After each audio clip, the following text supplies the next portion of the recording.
Here we go, arguably the biggest release of this week, Espire 2, the sequel to one of VR's original takes on tactical espionage. And since its inception, I've forever heard the name Metal Gear Solid mentioned alongside Espire since it was first shown back in 2019. I recall watching the very first trailers of Espire and really seeing how this happened. The trailers are absolutely awesome, but unfortunately the original game didn't play as great as most expected, leaving Espire sitting at a 6 out of 10 on Steam, and after playing the original, I do agree with that number. So with that being said, are you ready to take control of not one, but two high-tech Espire units designed to infiltrate the terrorist group Office, who want to basically kill everyone on the planet? Are you ready to put on your VR headset to then wear another virtual reality VR headset and go around killing people who are wearing VR headsets with Rift controllers? And does Espire 2 deliver a truly unparalleled stealth action VR experience?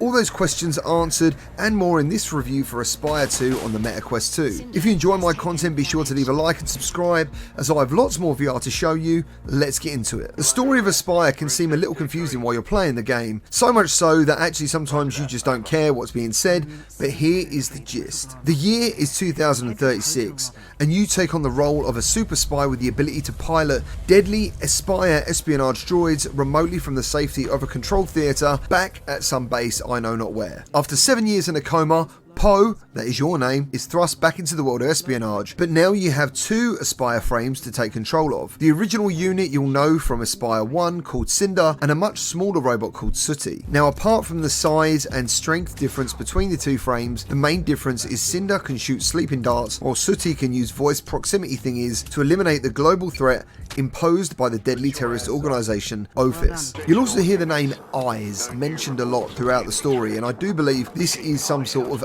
AI that can control the units that you can control, but the team prefer a human be in control of the Espire units. I feel fans of the original will feel right at home as the original voice talents are back, which is nice, and the controls feel very intuitive. The music is great and the environments change enough throughout the 4-hour campaign that you feel like you've been on a journey. Whether that journey is worth your while is a question I hope to answer by the end of this video. But let's start with presentation. Unfortunately, this game is a mixed bag. The textures can look terrible and incorrect, but the guns look excellent. Ragdoll effects go from great to game breaking, and some of the enemies, especially one of the helicopters you fight later on in the game, look like it was actually made of plastic. And overall, I couldn't help but struggle with the visual quality bar of the game, and it simply ends up just sitting at an average.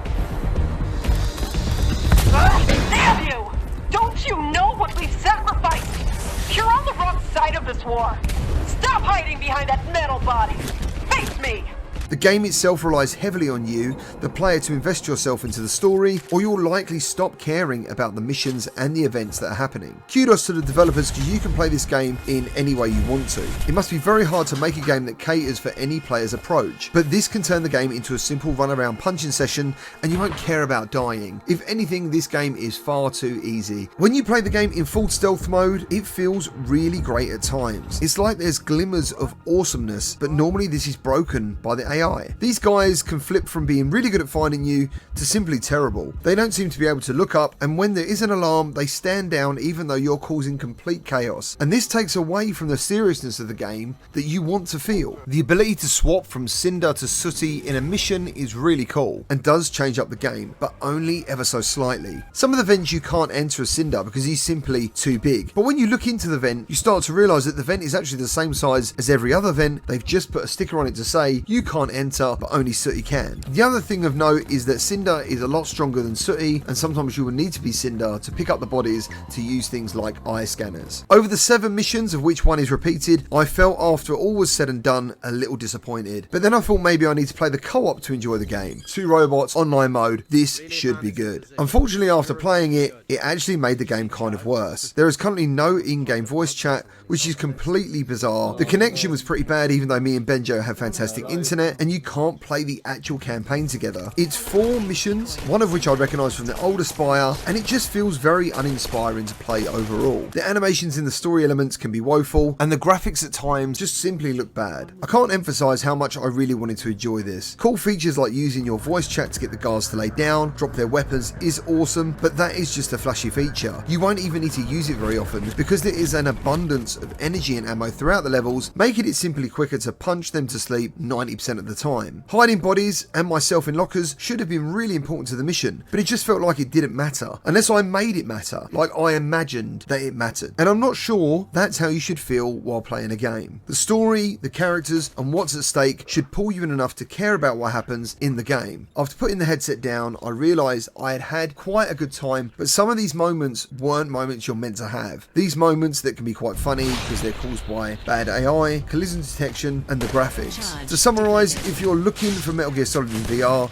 this is not it. If you're looking for a truly amazing VR stealth game, I don't think you'll find that here either, unless you're very good at acting the part yourself. It's got some great moments that are tarnished by a sporadic lack of polish that I was quite surprised at, and by the end of my playtime, I really hope they do some updates to fix this. If you're looking for a good VR stealth game, Phantom Covert Ops is currently, to my memory, best we have. Thank you ever so much for watching, and I will see you on the next video.